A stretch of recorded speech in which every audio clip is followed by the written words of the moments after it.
Bonjour à tous et toutes les élèves de la 1M7 et 1M8. Donc, Diana, Clara, Anelia, Chloé, Eddie, Estelle, Méron, Flore, Valéza, Flavie, Noah, Chiara, Samuel, s'il vous plaît, s'il vous plaît, Camille, Emma, Christophe, Félix, Mathieu, Mathias, Zachary et Alissa. Alors, s'il vous plaît, calmez-vous. Donc, et puis il y a, pardon, je dois faire des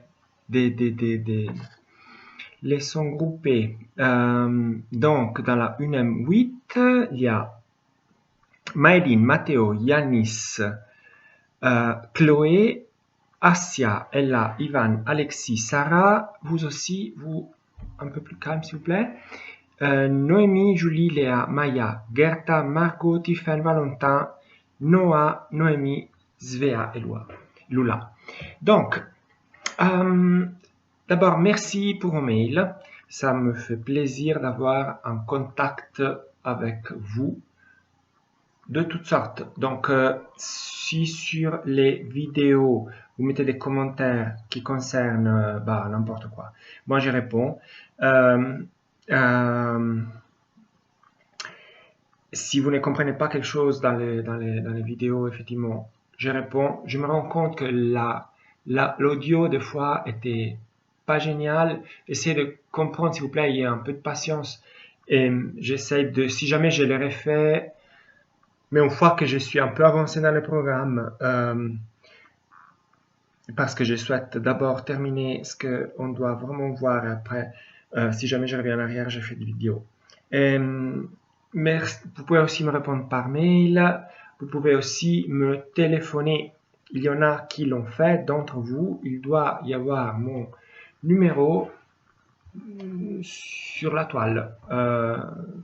Je ne sais pas pourquoi. Si jamais vous pouvez vous le passer, hein, pas de souci. Ne me téléphonez pas après 9h, s'il vous plaît, du soir. Alors, donc aujourd'hui, je vais encore une fois, et je pense que c'est la dernière fois, parler des liaisons intermoléculaires pour faire les exercices que vous avez à page 54. Donc, on procède de cette façon. Je vous fais un mini résumé maintenant parce que j'espère que ça vous sort des oreilles, cette histoire des liaisons moléculaires, parce que selon moi, c'est la chose la plus importante à savoir, même quand vous allez sortir du gymnase. Et après, on fera les exercices. Alors, les exercices, je vous les présente, sont déjà faits. Je vous les présente sous forme de tableau, par exemple celui-là. Est-ce que ça se voit quelque chose? Oui.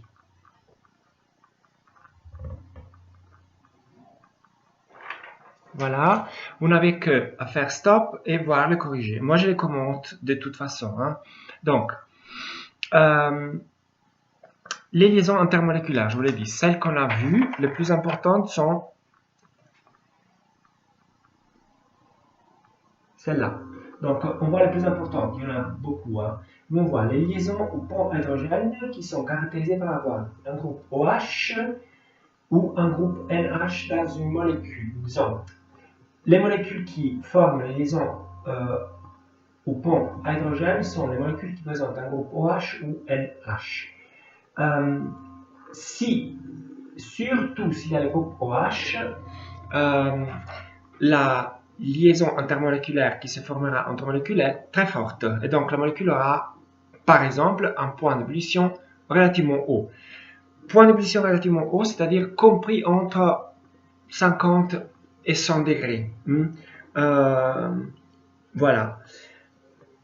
Parce que on a toutes sortes de points d'ébullition. Une molécule peut avoir un point d'ébullition de moins 200, par exemple. Hein, l'hydrogène bout à moins...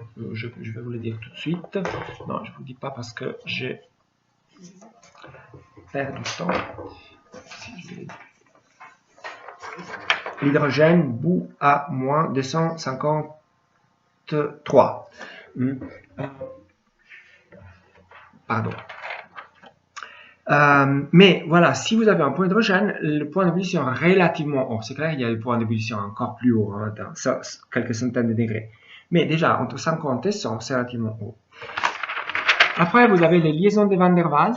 Liaisons de Van der Waals, comme importance, voilà, si vous avez beaucoup d'électrons, comme on a vu dans la molécule, elles peuvent garantir un point d'ébullition assez haut. Plus vous avez d'électrons, plus le point d'ébullition est haut. Et vous avez, avec les liaisons de Van der Waals, avoir des points d'ébullition de même quelques centaines de degrés, comme on verra tout à l'heure. Et à la fin, vous avez la liaison dipôle-dipôle qui se fait entre deux molécules qui sont polaires. Et celle-là vous garantit des points d'ébullition autour de 0, comme quand vous avez la liaison au point d'hydrogène faite avec le groupe NH. Voilà, il peut vous garantir que les molécules qui se lient ensemble et qui ont NH forment des liquides, mais jusqu'à quelques degrés. 1, 2, 3, 4, 5. Alors, les exercices. Alors, maintenant, prenez à page 54, l'exercice 1, faites-le. Donc, maintenant, vous faites pause, vous faites l'exercice et après, je vais vous donner la solution. Pause, exercice. Voilà, vous allez repris. Alors, solution de l'exercice 1. Je vous les mets et après, vous faites pause, vous copiez et après, je commente.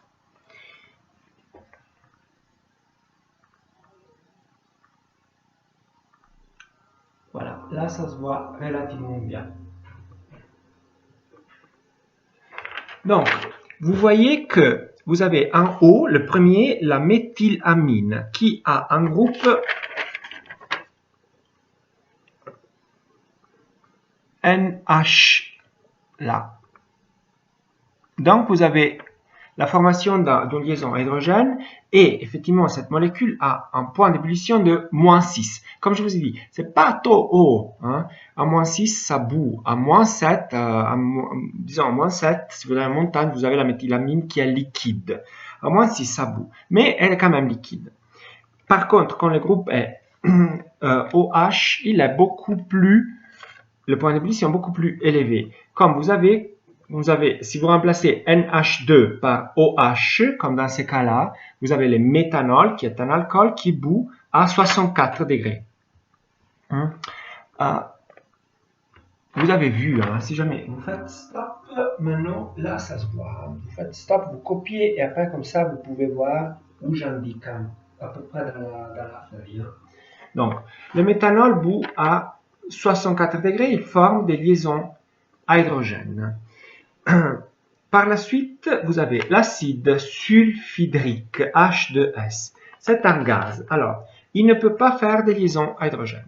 Il n'y a pas de groupe OH ni NH. Son nombre d'électrons est de 18. Pardon.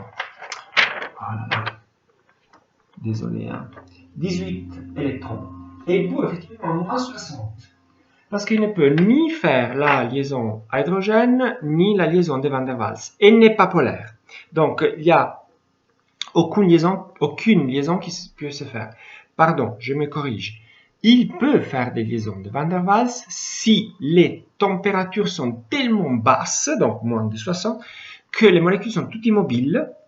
Et donc, l'attraction entre plus et moins se fait sentir. Mais comme je vous ai dit dans une vidéo précédente, les liaisons de Van der Waals sont assez importantes seulement si vous avez un nombre d'électrons qui est supérieur à 60. Et finalement, vous avez le fluorométhane, donc CH3F. Alors, cette molécule ne peut pas faire des liaisons à hydrogène et le nombre d'électrons est trop bas pour que les liaisons de Van der Waals soient assez importantes. Pourtant, il est polaire. Mais vous voyez que il peut faire des liaisons dipôle-dipôle, mais sa température d'ébullition est de moins 78. Hein. Moins 78, c'est-à-dire que, voilà, pratiquement, il est gaz, il est sous forme de gaz. La liaison dipôle-dipôle, donc, se forme, elle est très faible. Donc, elle vous garantit un liquide à une température très très basse. Dès qu'on donne un peu d'énergie, ces liaisons se cassent tout de suite et toutes les molécules partent à l'état de vapeur. Vous voyez la vapeur.